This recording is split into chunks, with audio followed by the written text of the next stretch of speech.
Honesty, passion, experience. It's Timberwolves Explosion, hosted on the sportstuff.com. And now, your host, Paladino Joey.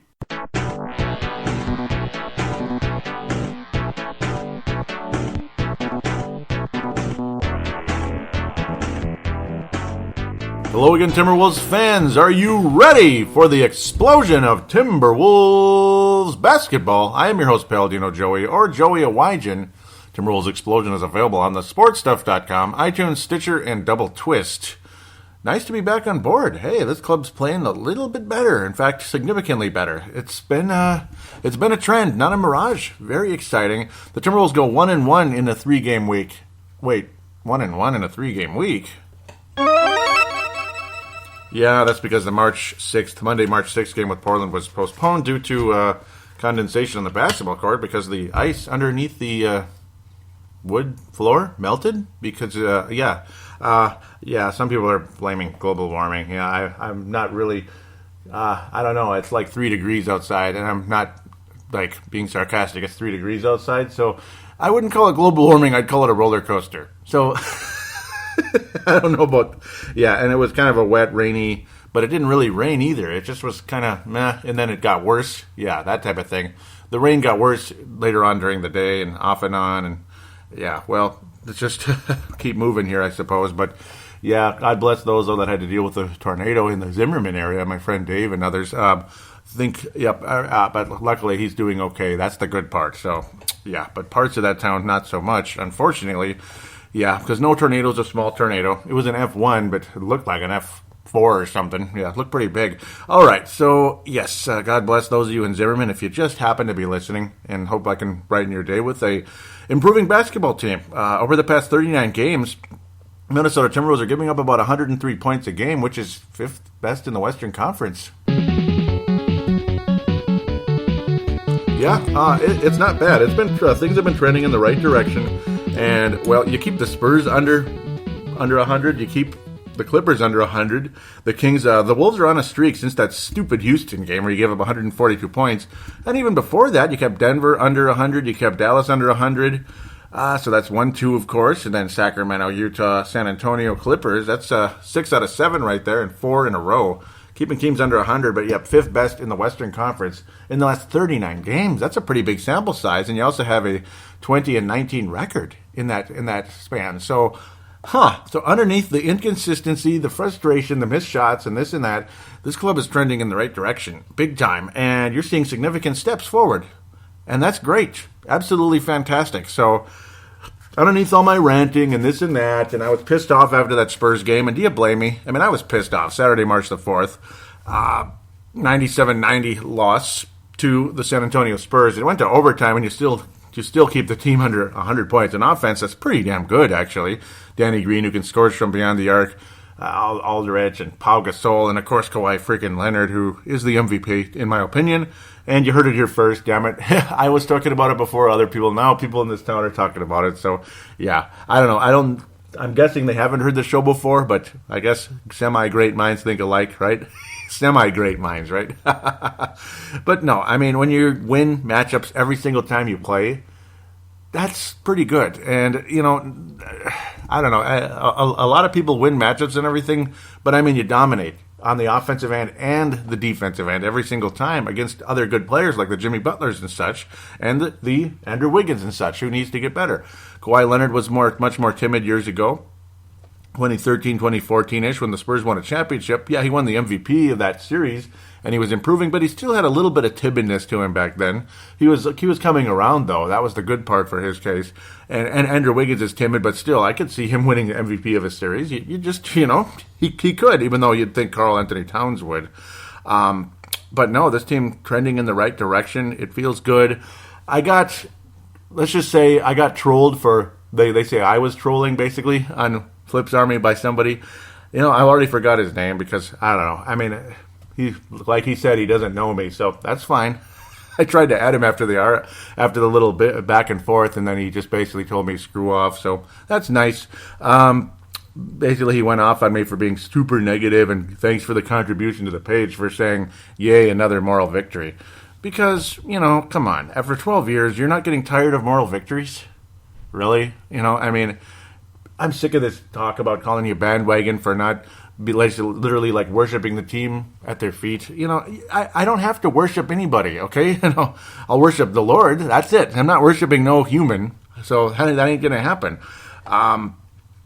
So it is what it is. Let's get off that topic immediately. Ricky Rubio was able to get a triple-double. He's been playing fantastic. And yes, the locals really are pleased with Ricky Rubio. And sure, yeah, I'm not mad at you. Don't overdo it, though, please. Don't overvalue him. But at the same time, yes, he has been fantastic, and he is a good fit for an athletic team that likes to score and all that good stuff. Andrew Wiggins was irritating the whole night, and, of course, Kawhi Leonard. And I knew the streak was going to end when the Wolves were playing against Kawhi Leonard. It started after Kawhi Leonard, and it ended with Kawhi Leonard. That's the MVP in the league, folks. I mean, the way he just slithered right through this offense most of the night. Yes, he missed some shots, but when he scored, he made it look easy, and he had so many pick sixes, so to speak, or pick twos in the NBA. He scored, and then coast to coast, he stole the ball, and went all the way to the end zone, right? Went all the way for a dunk or layup. 34-point performance. Yeah, field goal percentage, it was a struggle. He missed a lot of jump shots, but he got to the line and was religious there, too. 11 of 12. 6 steals in the game, like I mentioned, 5 assists, 10 rebounds. These are better than Garnett numbers. I mean, already these are better than Garnett numbers, and he's not big and tall like Garnett. I'm amazed that Marcus Aldridge managed to get 10 rebounds. That's big for him, to be quite honest. And I'm not trying to be mean. He's just not a good rebounder for what he's supposed to be. And I've said that a billion times already. Kawhi Leonard, though, I mean, it's just, good Lord, man. I mean, it's just a dribble, step, gone. Touchdown. I mean, Jiminy, Christmas. He's like a bulked up Jerry Rice out there. I mean, just quick, fast, everything. Okay, I don't know where I'm coming up with Jerry Rice, but he looks like it when he's going to the basket. Just how easy it is. The guy is he's as good as it gets. But I wasn't a fan of him on this night. I was pissed off and screaming and frustrated and posting things like saying, "Yay, another moral victory." It's frustrating. And don't call me a freaking bandwagon fan for that. Please, grow up, please. Please grow up. Drop the sensitivity for 5 minutes. Do we have to be so freaking sensitive here? Please, do we have to be? Jiminy. Okay, a lot of things I could say that I just shouldn't. I'd like to say that I just shouldn't, so I'll leave that alone.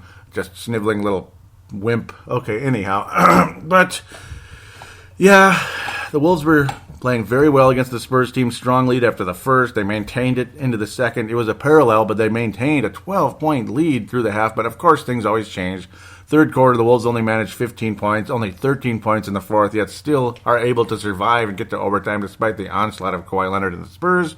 And, unfortunately, things continued in the direction they were, 14-7 in the overtime period, the fifth period or whatever they want to call it. And the Spurs win by 7 points. In San Antonio AT&T Center, I believe they call it. Yes, AT&T Center. Oh, boy. Yep, they're pretty good, aren't they? And if anybody's going to beat the Warriors for this year, it's the Spurs. It might be Cleveland, too, though. I mean, there's 2 teams that could beat the Warriors. So, Warriors fans, don't get too excited. Don't get too cocky yet. I know you love to get cocky. I know it. I know you just love it. It's just so cool. You feel so happy feel so happy with yourself, with your cute little team. And yeah, they got a championship 2 years ago, but don't etch your name on that Larry O'Brien trophy just yet, because Kawhi and LeBron have a little bit of something coming for you before it's all over. I gotta think. Karl Anthony Towns, though, 24-point performance, like I believe I mentioned, 14 rebounds. This guy is developing a first step, and yes, it's always been there, so to speak. But it's really coming around, and he just gets around people. He's starting to, Kawhi Leonard's got this insane first step where he can just get right around you immediately. And next thing you know, he's slithering to the basket. I mean, he's the best swing man on the San Antonio Spurs, the best scorer, not named David Robinson, since the Iceman. I mean, he's got offensive skills like the Iceman, which weren't there before. Amazing. I mean, he looks like the Iceman out there with that skill. Slithering to that basket. He even does the finger roll like the Iceman. I mean, wow.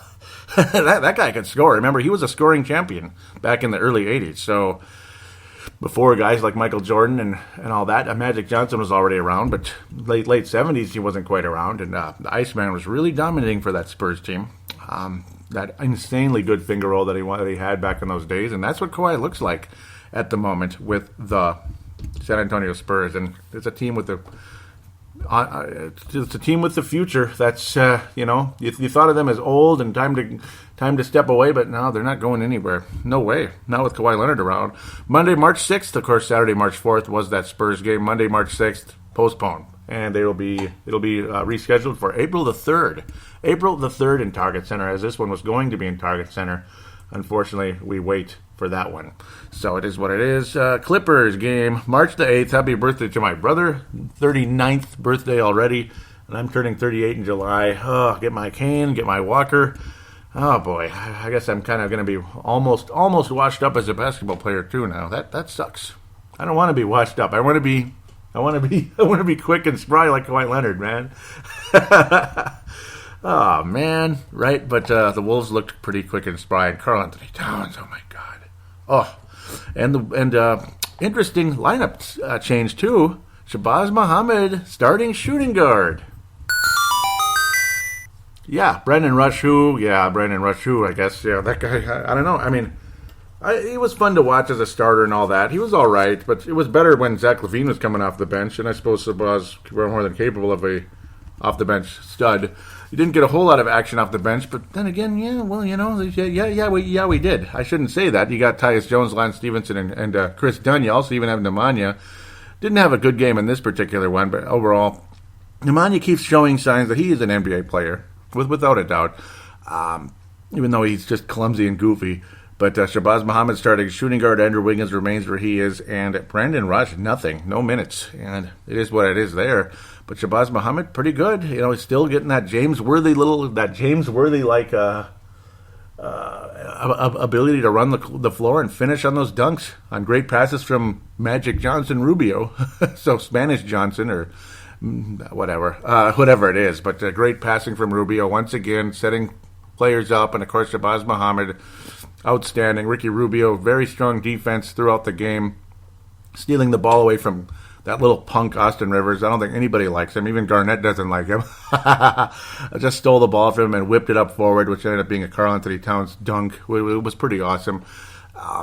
But again, throughout the night, Shabazz Muhammad, 17 points. Just love Shabazz's game. He continues to show that he is a requisite NBA player, legitimate NBA player, and what a nice draft for the Sounders, man, in 2013, when a lot of people at the time, including myself, were like, well, but then again, it wasn't too bad. But it was funny how even Flip was kind of wincing after that.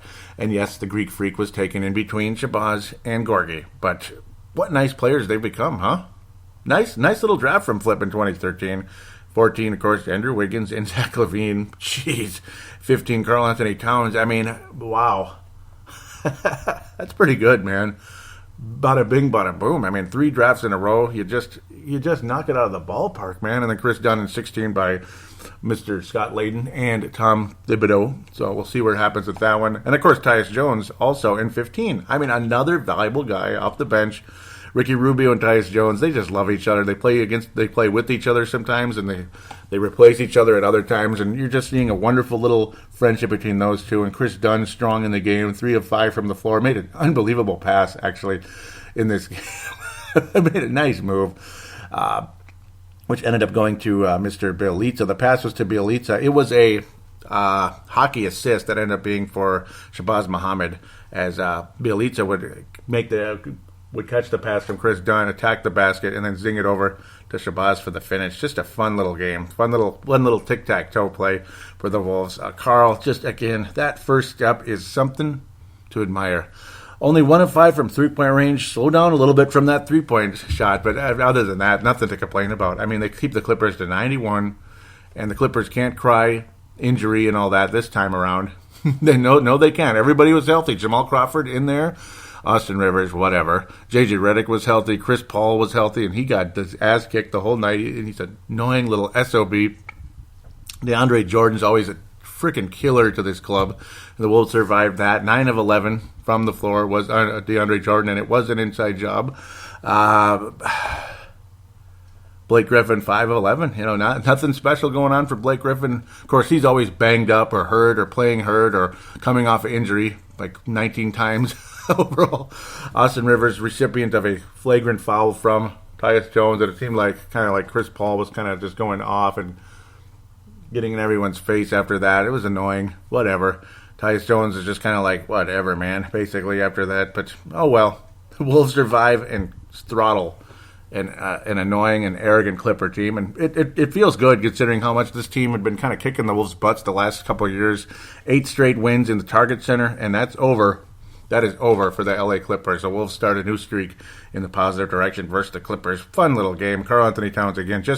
He looked like he could just go right through anybody in this game. I mean, just slithering right through people. Again, the first step, sometimes out, sometimes in. He'd go out for a mid-range shot, or he would attack the basket, just go right around Maurice Bates, and even DeAndre Jordan, believe it or not, is one of the best defensive players in the league. It made it look easy. Lance Stephenson returns with that 10-day contract, second 10-day contract. So the prediction did happen. We waited out the injury, let him heal up, and re-signed him to a 10-day contract. That doesn't happen very often, where a guy says a 10-day deal, gets hurt, and then you bring him back after the injury. It's kind of cool. He had an awesome Michael Jordan-type play in the game. He's attacking the basket, going up, and then kind of hesitated, looped under the basket, and then put it up from the backside. Just awesome. That Michael Jordan play, it was pretty awesome. He didn't have 3 defenders on him like MJ did back in 91 against the Lakers in the finals, but it was still a great little play, and everybody was up and cheering for him, and nice to see Lance back. And that's another reason why you could put Shabazz Muhammad in the starting lineup, because Lance Stephenson's kind of like the other Shabazz Muhammad coming off the bench, so you got a spark plug. And Lance, nice defense, nice overall game. Great to see him back out there. 4-point performance. Chris Dunn 8, Tyus Jones 7, and again Tyus just doing what he does. 3 assists, solid play, making most of his shots. Chris Dunn was good as well, and this club really stepped it up against this Clipper team, who continues to drop in the Western Conference standings. They're now 5th. They're now 5th in the standings. Utah's 4th, so those Utah Jazz and Clippers would play in the first round. I think the Jazz would win that series. You have Houston's number 3, and of course San Antonio 2, and the Golden State Warriors number 1. The Minnesota Timberwolves at this stage only 1.5 games behind the Denver Nuggets for the 8th playoff spot. Cool. And yep, this team is making a serious push for that. And why not? I mean, how many years can you just say, let's get back in that lottery, let's get a draft pick, let's get draft picks? Well, you're still going to have a draft pick, so it's not like you're just going to throw it away. And when the Wolves barely missed the playoffs in 2013, Kevin Love's final year, you still got Zach LaVine with that pick. So, you're going to get players. It's very possible. Just hopefully you can get the right player at the end of the day. Fun. This team was fun to watch this week. Frustrating, the missed shots, and the Andrew Wiggins just couldn't get it done against Kawhi Leonard in that game, but still a requisite performance, and nice to see Ricky Rubio get that triple-double. 12 assists against the Clippers, by the way. A double-double in that game. Rubio's been outstanding. He really has. Alpha Wolf Award for this week is going to be Karl-Anthony Towns once again. No surprise there. Just fantastic. A very strong honorable mention to Ricky Rubio, who has really just been stepping up his game. And he'd been stepping up his game before the trade deadline, and after he's gotten even better. So just playing like a man on a mission right now, and thank you, Ricky Rubio, for the contribution you've brought to this club. Thank you very much, and looks like you'll be sticking around for a little bit here, eh? Let's take a quick break, and we got 4 games to preview, so gotta need the time slot for that. lots coming up right after this. Playoffs? Don't talk about playoffs. You kidding me? Playoffs? No, Jim. This actually might be real this time.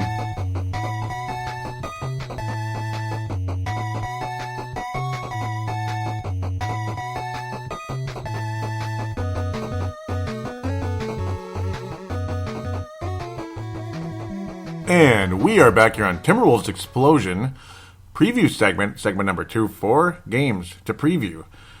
Friday, March the 10th, the Minnesota Timberwolves host the Golden State Warriors. But no Kevin Durant, though, because he's hurt again. Surprise! Surprise! Do you remember what used to happen to Kevin Durant all the time with the Oklahoma City Thunder? Yeah, that's a tongue twister. I'm just kidding. Do you remember what used to happen with Russell Westbrook, too? It seemed like one of them was always hurt, right? And that's why they could never break through until last year. They're finally healthy, and they took the Warriors to the brink, and then Kevin Durant just joins the team that beat them and all that, and was kind of rubbing it in their face. Why would you join them? Yeah. Well, I guess it is what it is. He's out again. He's out. He was the leading scorer, 25.3 a game. Steph Curry's taken over, back to be the number one scoring option, even though it wasn't much of a margin. Steph Curry about 25 a game. Klay Thompson about 22. Remember, Klay had that 60-point game where he didn't even dribble, basically. It was kind of funny. Warriors been struggling of late, and that puts a smile on my face. They've lost to Washington, who we're going to play very soon. They've lost to Chicago. Wow. They lost to Chicago. Only 87 points. Cool. Only 86 points at home against the Celtics recently. Good job, Brad Stevens, man. And Isaiah Thomas. Jeez. He's the Steph Curry of the Western Conference right now. About 30 points a game, and we're going to be talking about him later. Of the Eastern Conference, I hope I said. Yeah, he is. Isaiah Thomas has really become a good player. So he doesn't have to necessarily live in the shadow of the legendary Detroit Isaiah Thomas, who still you could say is a better player. But at least this Isaiah Thomas is a legitimate all-star. He is a legitimate all-star. I never thought I was going to say it. I mean, I thought he's a spark plug off the bench type of guy, like maybe Shabazz Muhammad. Who knows? I mean, it just goes to show you, maybe even a guy like Shabazz Muhammad one day is going to be like scoring 25 a game somewhere for another team. Like, yeah, this Isaiah Thomas was on Sacramento. So, yeah. Let's talk about the Warriors. Screw them. Let's talk about the next game. Okay. Draymond Green, Mr. Physical, good player. Oh, boy. He looks like a character, doesn't he? He looks like a cartoon character. You know, it's like if he was on our team, I would love him to death. But, God, anywhere else. Like how can you stand him anywhere else, man? Yeah, but otherwise, he looks like that. He looks like a bear, doesn't he? He looks like a big grizzly bear, that cartoon kind of look, you know. That son of a gun. One of the best players in the league and defensively and all that. And I was saying, if Dennis Rodman can get to the Hall of Fame, being the player he was, and you know what, he was a great player. Dennis Rodman deserved to be in the Hall. I think Draymond Green could be a potential Hall of Famer one day. Long way off. And odds are he probably won't. But again, I think the possibility exists he could be. Particularly, you know, maybe score a few more points and all that. I mean, his rebounding totals, you think they'd be higher. He's only averaging about 8 a game, but it's just his defense and his presence out there is something to behold, and good for him. Funny trade, too. Andrew Bogut off to the Cleveland Cavaliers, and he's injured within seconds. I mean, that sucks when he's out for the season. Oh, Andrew Bogut, Mr. Australia. Oh, I love that guy. You know, he kind of reminds me of Vince Germano, but as long as Vince doesn't get hurt. That's all. You know, he kind of has that Vince Germano face a little bit. A little bit. Please don't take that the wrong way. I mean that in a good way. I like that guy. I like Andrew Bogut. It's too bad to see him get hurt like that. But I don't know. It's the way it goes, unfortunately. Kevin Durant, yeah, he's out. Steph Curry, you know, we know what they're capable of. It's like, why even really preview it in terms of, like, we need to really talk about them? Not really. I think they're a bunch of complainers. I mean, Shaq and a fool with JaVale McGee. You know what? Come on. You know, I know we're the sensitive basketball association now, or what other words could we come up with? I mean, it's become the sensitive basketball association. Just come on, suck it up a little bit. Do you think Shaquille O'Neal is deliberate? Do you think he's just literally trying to bring JaVale McGee down, or do you think he's just having fun with him? I think he's just having fun. He's not trying to bring the guy down. Trust me, that's not Shaq. Maybe when Shaq was a player, during the game, he'd try to bring you down a little bit so he could dominate you. But I don't know. Come on, Warriors. Enough. And then, you know, and Kevin Durant getting all this and that. I don't know. And then Carmelo Anthony getting all offended at Phil Jackson. Like, I could go on for hours with this. It's just, stop with the sensitivity. Please, just stop it. Move on. It's not that bad, okay? It's not. Are the Wolves going to beat the Warriors? You know what? We can. We can beat the Warriors. I'm not going to pick it, but I think we can. And you know what? If Boston and Washington can beat them, well, they're in first place right now in the Eastern Conference, which is insane considering Washington. I can't believe how they've really came back. I think the Wolves can beat this club. We did last year. So far this season, it hasn't fared super well against the Warriors. I don't know where to go with this one.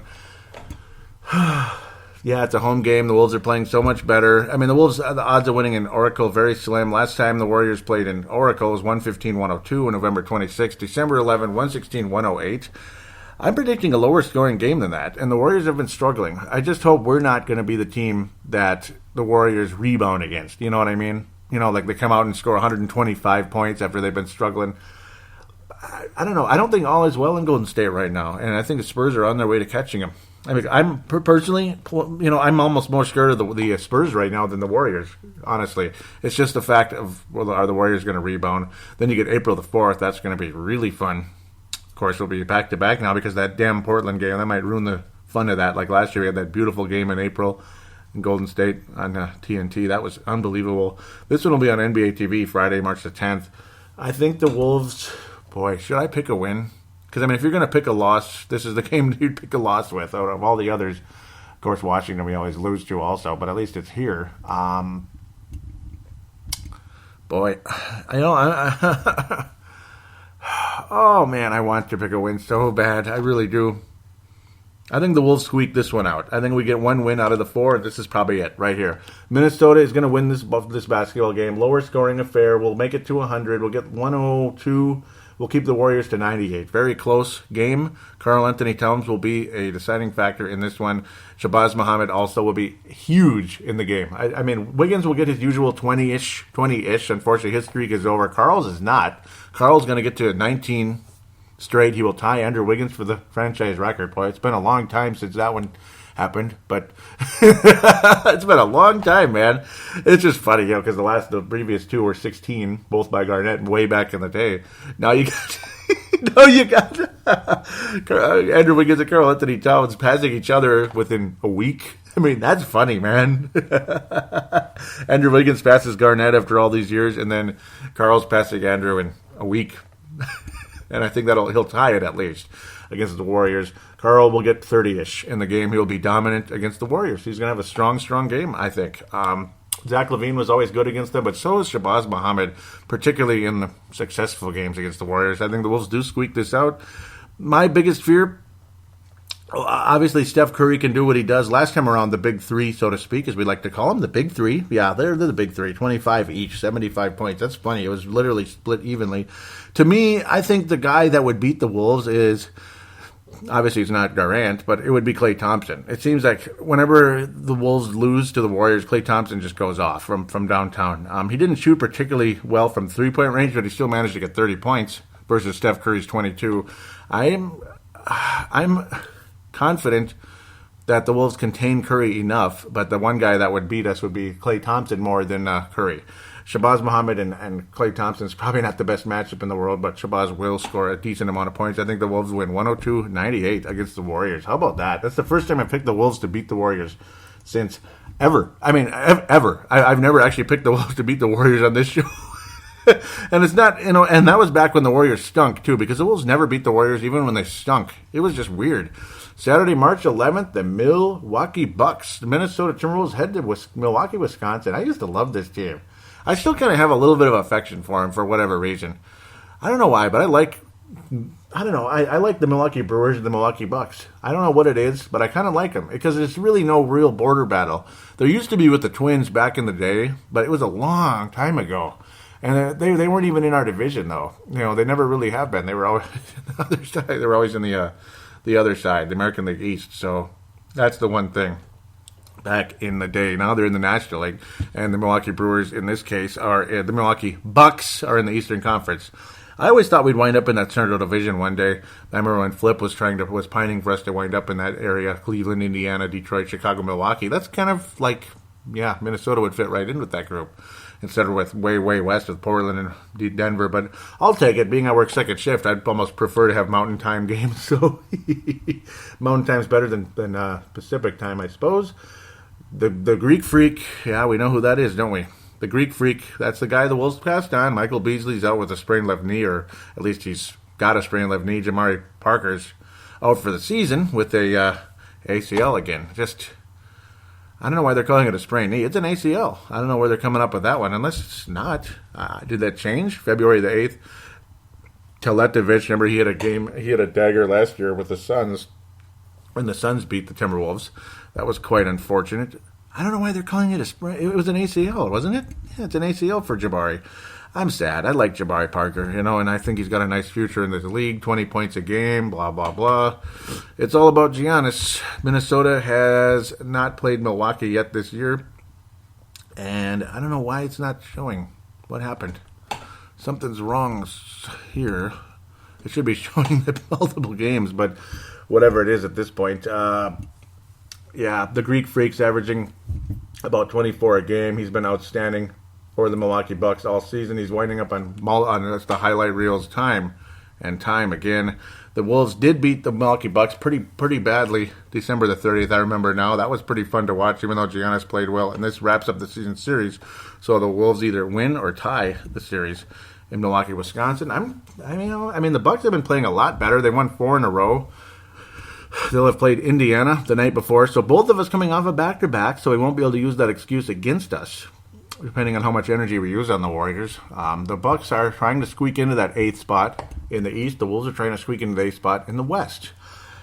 Both teams kind of similar in that sense. You still got Jason Terry. I can't believe he's still playing. Wow, he's so done. He is so done. And another guy who's been hanging around a little too long. He's about 40 now. He is 40 pretty much. So Thon Maker stepping up a bit over there in Milwaukee, kind of getting his feet wet. About eight minutes a game. Again, that's a guy I'd like to keep tabs on as his career progresses. Really liked how he looked coming into the draft last year. Kind of a dark horse, but eventually could be a really good player in this league. Got a little Garnett in his game, and I'm dead serious. He's very similar, actually. And he's got a better arc and a shot than Garnett did at that age. So, watch out. Thon Maker's going to emerge one day, I think, as one of the best players on the Bucks. Middleton, the Bucks have been plagued with injury a bit, yet they're still hanging on, so good for them. What's going to be the case here? I think the Wolves are going to beat the Bucks. We're just going to win. They're just going to win, baby. Even though they've won 4 in a row, I feel confident in this one. They've beaten Philadelphia, New York, teams like that, though they did beat the Clippers in Toronto. So, I don't know. Maybe I don't think we're going to win both these games. Can we really beat the Bucks? See, now I'm wavering. Now I'm going crazy here. Giannis is obviously a great player. The Wolves have matched up well against this team earlier in the season. Obviously, the Bucks playing significantly better at the moment. Okay, being we're both on a back-to-back, I'll pick the Wolves to beat the Bucks, believe it or not. It's going to be another fairly close game. 105-100, the Minnesota Timberwolves will beat the Bucks. I'd like to see Andrew Wiggins step up and have a big game against them. I think there's a good chance. It'll be fun to see him go up against Giannis at times. It would have been more fun to see him go against Parker, though, because that's the guy he was drafted against, and he had that 31-point game last time around. I do, again, though, expect to see Andrew Wiggins step up and have a big game against the Milwaukee Bucks. He'll get to about 30-ish again, and the Wolves will win 105-100 against the Milwaukee Bucks. Shabazz Muhammad had 22 points last time around. I think he's going to be big again. I think he's going to have a really big week, Shabazz Muhammad. He's going to take advantage of these starting minutes, and don't be surprised to see a guy like Lance Stephenson on a back-to-back get some extra minutes and be a huge contributor for the Minnesota Timberwolves against the Milwaukee Bucks on the road. 105-100 victory over the vaunted Milwaukee Bucks, the improving Milwaukee Bucks, despite no Jabari Parker. This is the one the Wolves won't win. Washington Wizards. We never beat the Wizards, so let's be fair, and they've been playing great. Scott Brooks has, the season started out it's kind of like how the Wolves started out with Tom Thibodeau. Struggled. It was kind of like, what the hell's going on? This team's not getting better, blah, blah, blah. You're getting frustrated. Washington, after missing the playoffs last year, they finally let go of Randy Whitman. And then they bring in Scott Brooks. You think, okay, here we go. Here come the Washington Wizards. They were actually hoping Kevin Durant was going to come home, too, to Washington, D.C., and it did not happen. But now look at the Wizards. They've really taken off after that early start, and now they're 15 games above 500. That's crazy. 4 games ahead of the Atlanta Hawks. I almost called them the Falcons. And 9 games ahead of Miami, who, again, is another team fighting for that 8th spot with the Bucks. Good job for with the Miami Heat and the Bulls. It's those 3 competing for that spot. Charlotte, who started so strong, has just fallen off the map. And I don't know. It seems like they do that every year, except for last year. John Wall, obviously one of the better players in the league, 23 points a game. Bradley Beal, 23-ish as well. They're literally both about neck and neck, 23 points a game. Dangerous from the outside. Bradley Beal, about 41%. Yeah, Otto Porter, 45% from beyond the arc. Yeah, this reeks of a Wolves loss. I could just see these guys torching the Wolves from the outside. Otto Porter's not a great player, but he's a real valuable player. And, of course, those three-point shots have always killed the Timberwolves in the past. Trey Burke, all he can do is make 3-point shots at this stage. He's really struggling. And, boy, a guy who was looked on to be one of the better point guards in the NBA, he's stuck behind John Wall. It's like, good luck with that. And I'm not trying to be sarcastic or mean. It's just like, good luck with that. I mean, Markieff Morris, I remember he torched the Wolves not that long ago. Much to my chagrin, I hated it. And so would anybody else. I mean, really, Markieff Morris? Big deal. But, yeah, he's become a decent player in this league. Brandon Jennings also on this team, but has been out forever. So, I don't know what to tell you with that one. I don't really like this matchup a whole lot. And I've never really liked the Wolves versus the Wizards. You get the Wizards and Warriors, like little Nintendo action here. Nintendo action with that NES and all that. But, yeah, I mean, I just can't believe 15 games above 500. Washington beat the Wolves in D.C. last time around, 112 to 105. It wasn't a fun game. Again, scorched the Wolves from the outside. A lot of people were very frustrated about that one with the shooting percentage from the Wizards in that game. Yep, 55% from three-point range. I expect it to be a bit lower, maybe 40-ish, but still, they're going to make it, and that's what's really been the Wolves' Achilles heel all season, and that's what's been the Wizards' strength. So that's what I expect is we'll come up with a, I'm more confident in the Wolves' defense, but this is going to be kind of like that Wizards, or it's going to be like a junior version of the Houston game. I think the Wolves will score, but the Wizards will score too. 110 to 104, the Wizards will beat the Timberwolves. Bradley Beal will lead the way. Hopefully, Andrew Wiggins can match. He had 41 points last time around. I expect I expect a pretty strong week from Andrew Wiggins, particularly against the Bucks and the Wizards, two teams that he's capable of scoring on, and he did last time around. 41 points. That was a lot of fun. Andrew Wiggins, upper 20s, lower 30s. Hopefully, Karl could keep things rolling. This was a, believe it or not, below 20-point game for Karl. Brennan Rush, though, 10 points off the bench last time around. That was shocking. Shabazz Muhammad was hurt at that moment. He missed that game, so very tough not having him. This time around, I expect Shabazz to be active and to be good in the game. He'll score points. He'll get his, but I think the Wizards will outlast the Wolves in a 3-point contest. I don't know if I'm bumping stuff here. Sorry. Hopefully nothing got choppy there. But, yeah, that's going to be the final score. We'll go with 112-105. So, basically the same score again, basically, is what I'm looking at. 110-104. But it's going to be similar. I expect a similar type of game. But maybe not quite as bad in terms of percentage. It's just the Wizards will outlast the Wolves at the end of the day. Boston Celtics, oh my. Yeah, this is a team on the rise.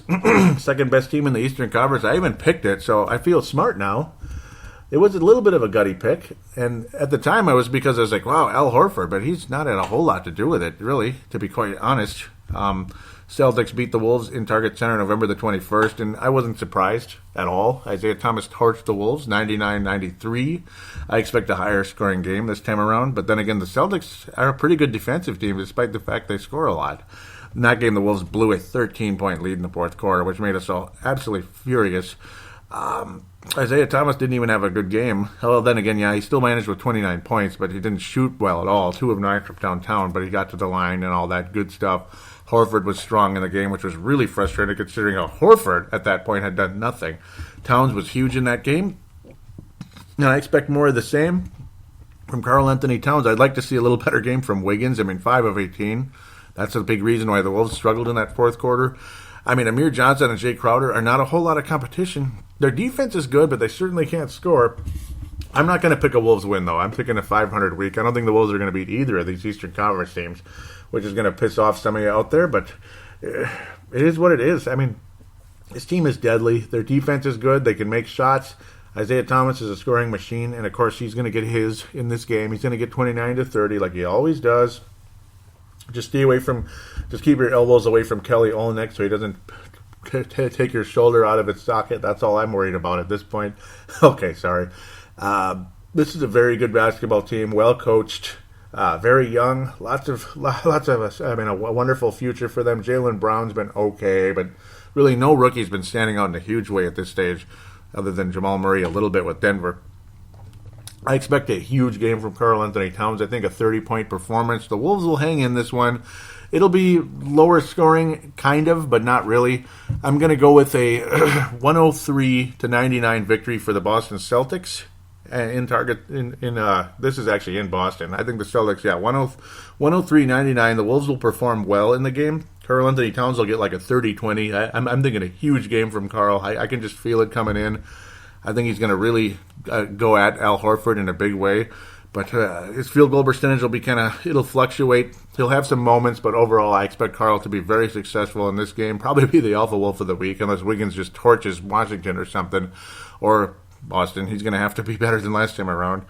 Wiggins will get 20, but Karl's going to get something like 30-20. Yeah, I'm expecting a huge game, and Rubio, obviously a huge key along the way against the Celtic defense. Hopefully he can split those guys, cut through there with those nice passes, those passing lanes and such.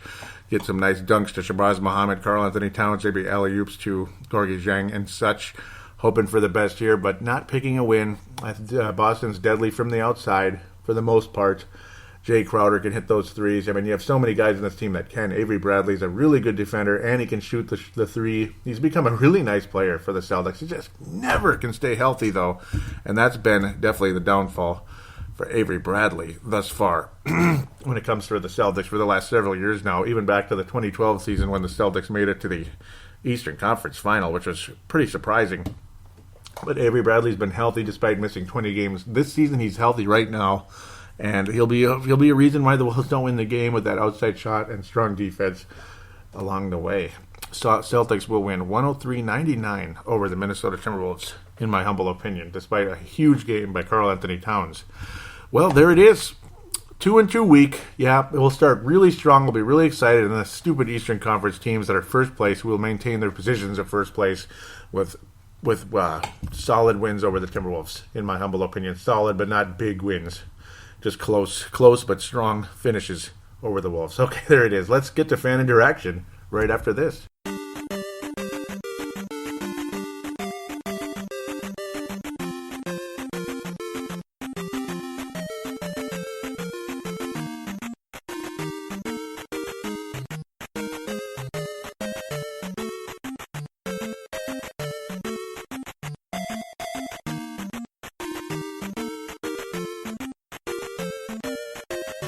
And we are back here on Timberwolves Explosion, segment number 3, fan interaction. Time to hear from you out there, and I missed you today. Hopefully I can hear from you again soon with the today's takes bit. That would be awesome. Audio submission, and others out there are welcome. Vince Germano, why not? Hank McCoy, why not? And of course the posts on Facebook and Twitter, always very helpful as well. Thank you guys very much. To send in an audio submission, those of you from the outside that may not, from like if you can't do long distance and all that, just simply email your audio submission. Of course, it can be recorded from your smart device to paladinolive@yahoo.com. Paladinolive@yahoo.com. You can be anywhere from 1 to 3 minutes, heck, even 5. Because I trust that your takes will be good and strong and on topic. So there it is. I want to thank Levi and Vince for retweeting the last show, knocking on the door, and for that guy out there on Flip's Army, and of course, this is nothing against anybody on Flip's Army. It's just a particular guy that thinks I'm just some negative troll bashing the Wolves.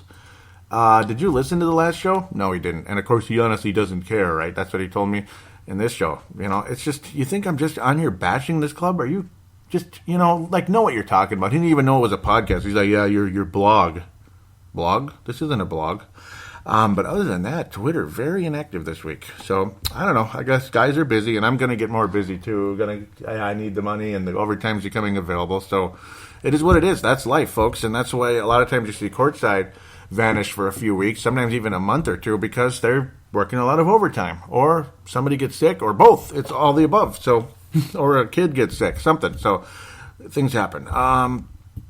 Last post on the Facebook page. Okay, now at Wolves Explosion is the Twitter account. Please like and follow that page. Really appreciate it. The last post on Facebook. Joseph Phillips out of Australia. Levi Wilson and Tanae Wilson Brown are from New Zealand, by the way. Joseph Phillips out of Australia says, thanks for another great episode, Joey. Damn, I have to say I like watching Dunn and Jones play together. I agree 100%. Aren't they fun? Aren't they fun to watch? And also you see them go against, you have them play with Rubio at times too. It's fun. So Zach LaVine's injury is what it is, but I'm telling you, the flow of this offense is better. It is. It's better. So again, if the Wolves have to lose somebody out of the 3. If it has to happen, a la Oklahoma City, a la just about every other team out there. I mean, it's almost impossible to keep all 3 of your guys. It might as well be Zach because this is working pretty good together. If it has to be one, just like James Harden left OKC. So, I don't know. It is what it is. This is very quiet. Bummer. Vince Germano says, well, how about that Rubio bloke? He keeps proving the haters wrong, and that was against the Spurs' big game with that triple-double. And this did generate conversation, so yeah, it's not too quiet.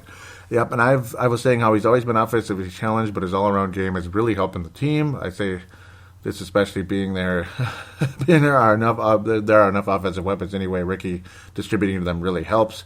Vince was saying, this has been my point for years. Surround him with weapons, he'll do the rest. And that's exactly what's been going on. And that's why I defended Ricky Rubio to Marcus the Forecaster very often.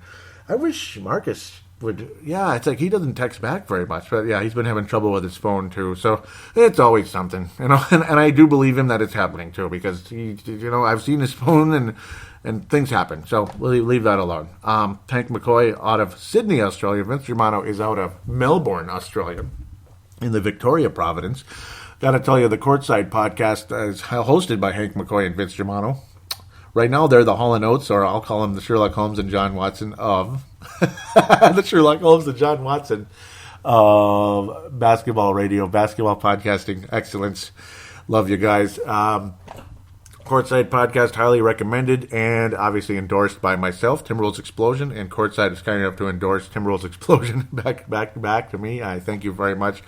It's on iTunes. Check it out anytime. Every show will show up on iTunes, the free mini-sodes, and then the premium shows and the mini-sodes will show up on Podbean. See, I'm getting it mixed up. The free shows will all be on iTunes, so check it out there first if you're curious. And then if you like, that would be fantastic. Subscribe for $20 a year to the premium shows on Podbean, and then you get the mini-sodes and the premium shows on there. The premium shows are often a bit longer and more like of a production, so to speak, like just those interesting shows where it's a big put together type of thing. Hank McCoy is very capable of putting together a pretty fantastic production, and it's a lot of fun. So. Sometimes you get those alarm shows too, which are hilarious when like scary things are going on, like, oh my God, they actually traded DeMarcus Cousins. Those are usually mini-sodes, but they're hilarious. Gotta love those guys. Check it out. Hank McCoy says, how are the numbers today? Like I've said before, if he is going to be offensively challenged, he needs to be around the 12 points a game mark. Yeah, and he did it, or 12 assists a game, pardon me. That's what Hank was trying to say there.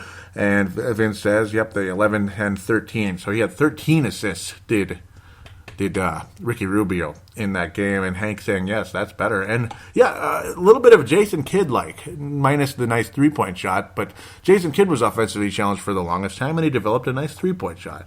Occasionally, Ricky Rubio on the old catch and shoot. The old catch and shoot is, it's been an improving thing. I don't think he's a great three-point shooter, but again, the catch and shoot is high percentage compared to like dribble shots and all that. That sometimes drives me crazy about Zach LaVine. But again, the catch and shoot from Zach LaVine is really good. Hank McCoy says, I hope all the Coach Tibb haters are eating their words right now. So quick to shit on his coaching and rotations, and now look at the team starting to fire on all cylinders, fighting for a playoff spot, and all with injured Zach LaVine. Yep, they all acted like they were better than Coach Tibbs. His experience speaks for itself. Hashtag in Tibbs we trust. Well said, Hank McCoy. That's very true. Very true. It's coming around. It's coming around, and look at the Wizards too with Scott Brooks. Now, I think Tibbs is a better coach than Scott Brooks, but Brooks has been successful in this league, and the Wizards have emerged. They were already a decent team, but they struggled. They struggled last year, and they've underachieved at times. Now they're a first place club, so good on Scott Brooks over there. in the Atlantic Division there. So congratulations to them. Joseph Phillips says, "Shh, don't compliment him, keep him angry." And yeah, because Rubio's been angry. He's had a chip on his shoulder lately, and he's been great because of it. So far for the season, his season numbers are still kind of meh because he started out that year that way.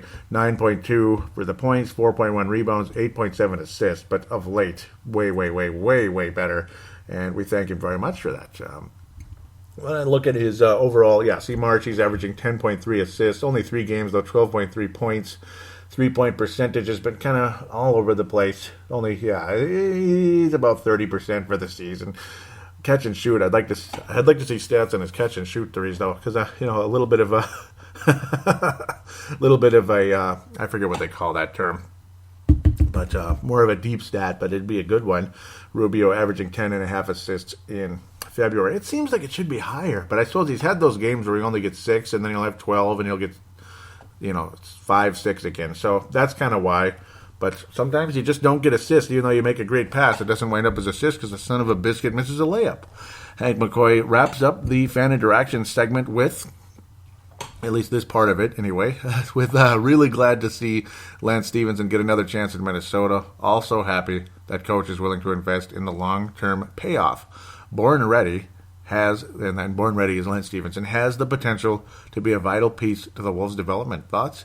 Yes, he does. I like what Lance Stephenson can bring to this club, and if you're going to start Shabazz Muhammad, at least for now, Lance Stephenson can play Shabazz Muhammad's role when he was the 6th man off the bench, and Lance Stephenson plays it nicely. He's a big, physical, strong player, and he's got a lot of talent. I like him. Just keep your freaking head on straight. That's all I ask.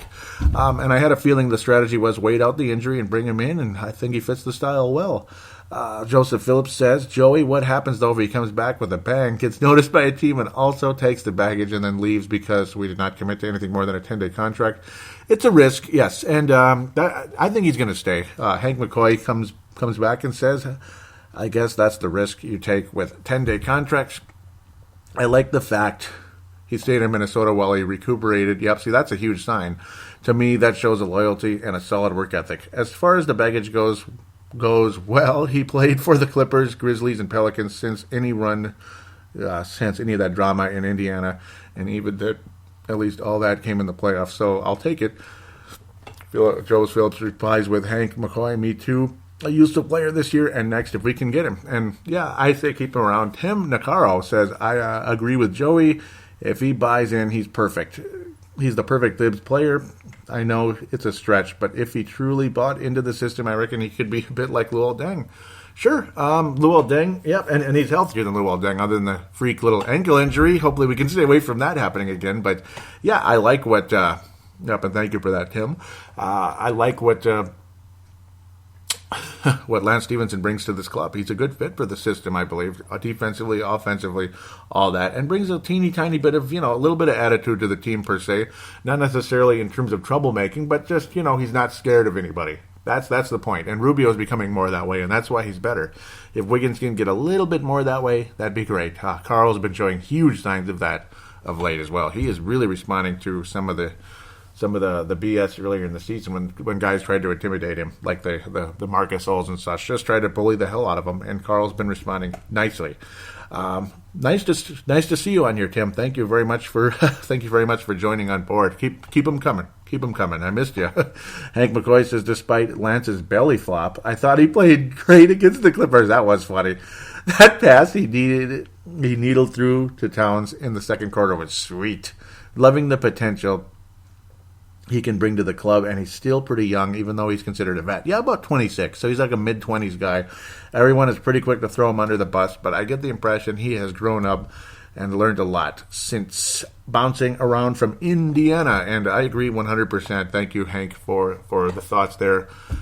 Good. So thank you, Hank, for bringing this post. It generated some discussion here, and yeah, I mean, it's nice to have like a side topic with Lance Stephenson and a guy that he's one of those people you bring in mid-season and maybe could stick with your club for years. You just never know. I mean, it happens, and this team has needed spark plug off the bench, needs a little more attitude, a little more veteran approach.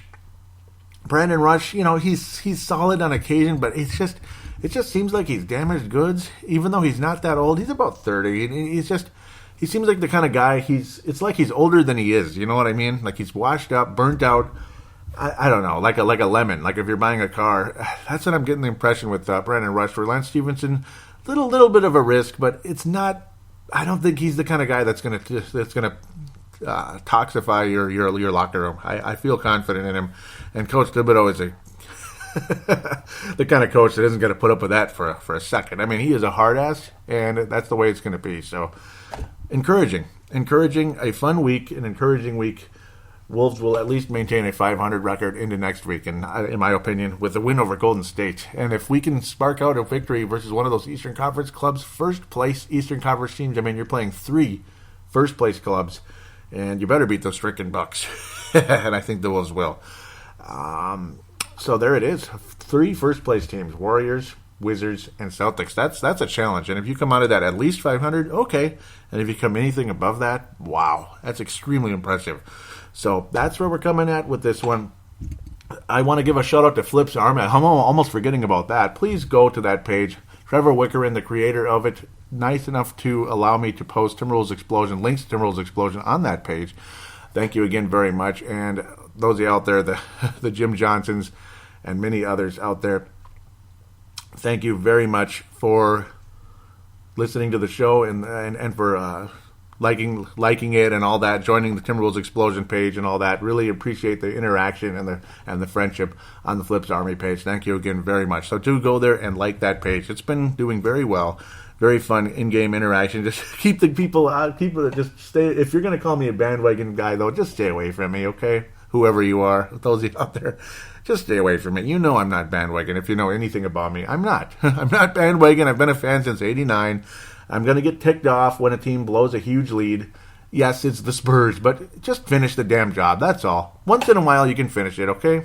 And it's okay to get ticked off when you lose a game. Sometimes your emotions are high, and you're going to say things you might not mean later on. It happens. Do you think coaches and owners do that? They do it all the time, okay? It happens. Not trying to be condescending about it either. So just don't be condescending to me. That's all I ask. Please. It's like, come on. We're all smart basketball fans. Let's not try to get all jackassy into each other. That would be great. All right. So that's out of the way. Please contact Timberwolves Explosion if you could. You're more than welcome. Again, like I said, the call-in line is 209-736-7877. 209-736-7877. That way your audio submission can get in that way through your cell phone. Call in, talk about maybe 1 to 3 minutes, 5 tops, but only 3 is the limit with that line, unfortunately. But that's still good enough to get a lot in there. And then your statement, shout out, comment, question. I'll put it right in there in the fan interaction segment. Of course, there's the call now button. Same situation, goes straight to the TSS line, free through Facebook Messenger, the Facebook Messenger route, which is free internationally, of course, which you know, because it's just Facebook. It's just Facebook to Facebook. It doesn't matter if you're in China or if you're Millie over there in China, if she still listens, or Vince Germano in Australia, Tanae Brown in New Zealand, or somebody in Canada. So whatever it is, jump on board. Or somebody from Golden Valley, Minnesota, whatever. You get the point. The audio submission route also, of course, is you use the smart device. There's no limit to the length of your call, though I would appreciate if it's not 25 minutes. Unless it's like a State of the Timberwolves show or something. But even then, let's not get too crazy. And then just email it to paladinolive@yahoo.com, paladinolive@yahoo.com. All this information will be in the show description. Thank you again very much. Please do give a positive rating on iTunes or Stitcher if you could. It would be greatly appreciated. I'll give you a shout out on the show and a big, gracious thank you to go along with that. So thanks again. Hopefully a strong week is on the way for the Timberwolves, and a playoff berth continues to be a possibility as we move forward into this pretty tough schedule coming up.